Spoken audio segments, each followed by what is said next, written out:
નમસ્કાર મિત્રો. હું છું ડૉક્ટર મહેશ દાપડા.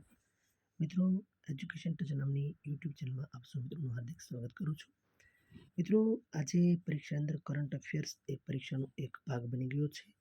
ત્યારે દરેક વિદ્યાર્થીઓ બનતી તમામ તાજેતરની ઘટનાઓથી વાકેફ રહે એ હેતુસહિત અહીંયાથી કરંટ અફેર્સનો એપિસોડ દર રવિવારે પ્રસિદ્ધ કરવામાં આવે છે. મિત્રો, આજે 196મો એપિસોડ તમારી સમક્ષ પ્રસ્તુત કરું છું ત્યારે ખરેખર ખૂબ જ આનંદની લાગણી અનુભવી રહ્યો છું. મિત્રો, જે વિદ્યાર્થીઓ રાત દિવસ સ્પર્ધાત્મક પરીક્ષાની તૈયારી કર્યા છે એવા વિદ્યાર્થીઓ સુધી આ વિડીયો પહોંચાડી આપ પણ એક યજ્ઞ કાર્યના સહભાગી બનશો તેવી હું આપની પાસે અપેક્ષા રાખું છું. મિત્રો, બીજી એક વાત, અહીંયાથી જે સમાચાર હું પ્રસ્તુત કરી રહ્યો છું મિત્રો, એ સમાચાર મારા અભ્યાસની એક મર્યાદાને અનુરૂપ હોય છે. સંભવ છે ક્યાંય ક્ષતિ જણાય તો ચોક્કસપણે કોઈ ઓથેન્ટિક ન્યૂઝપેપરનો અભ્યાસ પણ દોસ્તો અવશ્ય કરી લેશો. મિત્રો, આજના સમાચારમાં એક નજર કરીએ તો તાજેતરમાં જાતિ આધારિત જનગણનાની એક વાત નીકળી છે. ત્યારે છેલ્લે 2011ની અંદર આ વસ્તી ગણતરી થઈ હતી, એટલે કે જનગણનાની થઈ હતી. એ 15મી જનગણના હતી. એ પણ આંકડો યાદ રાખશું. અને ત્યારે આપણો આદર્શ હતો અમારી જનસંખ્યા અમારા ભવિષ્ય. મિત્રો, આ વસ્તુ ખાસ યાદ રાખજો. જાતે આધારિત જનગણનાની વાત થઈ છે ત્યારે 2011માં વસ્તી ગણતરી થયેલી અને એ 15મી વસ્તી ગણતરી હતી. અને ત્યારે આપણો આદર્શ શું હતો?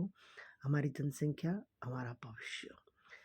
મિત્રો, તાજેતરમાં જ પ્રોજેક્ટ કુઈપર, આ યાદ રાખજો, પ્રોજેક્ટ કુઈપર અનુસાર બ્રોડબેન્ડ ઇન્ટરનેટ માટે 27 ઉપગ્રહોની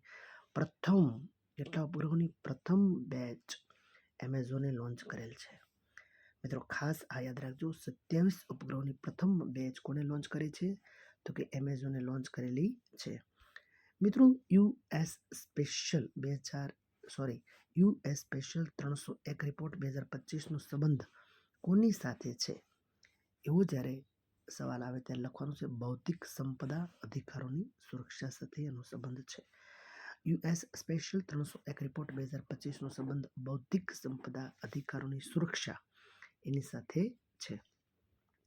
મિત્રો, તાજેતરમાં જ ભારતની પ્રથમ AI સંચાલિત પ્રથમ રિયલ ટાઈમ વન ચેતવણી પ્રણાલી કયા રાજ્યે પ્રથમ પહેલ કરી છે? તો કે મધ્યપ્રદેશ રાજ્યએ કરેલી છે.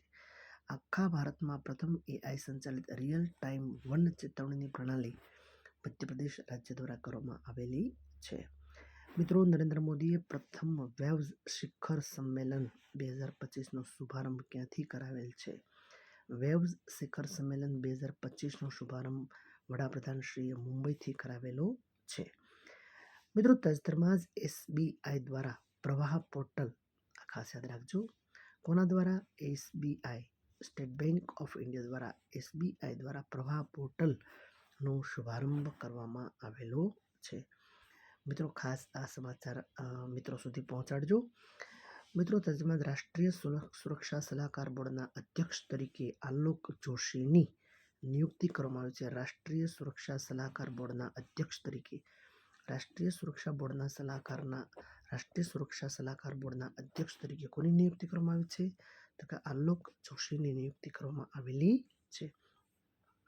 મિત્રો, ભારત સંયુક્ત રાષ્ટ્ર વૈશાખ દિવસ 2025માં સમારંભ દરમિયાન પ્રથમવાર સારનાથના પવિત્ર બૌદ્ધ અવશેષોનું વિયેતનામ ખાતે પ્રદર્શન કરવામાં આવેલ છે. ખાસ યાદ રાખજો, પવિત્ર બૌદ્ધ અવશેષોનું ક્યાં પ્રદર્શન કરવામાં આવેલું છે? તો કે વિયેતનામ ખાતે પ્રથમવાર એ પ્રદર્શન યોજવામાં આવેલ છે. મિત્રો, તાજેતરમાં જ ભારતે પ્રથમ એશિયાઈ અંડર-15 અને અંડર-17માં કુલ 43 જેટલા ચંદ્રકો પ્રાપ્ત કર્યા છે. પ્રથમ એશિયાઈ અંડર-15 અને અંડર-17માં મુક્કેબાજીમાં રમત કઈ છે? મુક્કેબાજી ચેમ્પિયનશિપમાં કુલ 43 જેટલા ચંદ્રકો પ્રાપ્ત કરેલા છે. અને મિત્રો, અંતિમ સમાચારમાં નજર ફેરવી હતી. તાજેતરમાં Bessel, Rotterdam, Stockholm, BRS cops 2025નું આયોજન ક્યાં થયું હતું? તો એનું આયોજન થયું હતું જીનીવા ખાતે આયોજન કરવામાં આવેલું હતું. મિત્રો, આ સાથે સમાચારને પૂર્ણવિરામ આપીએ છીએ.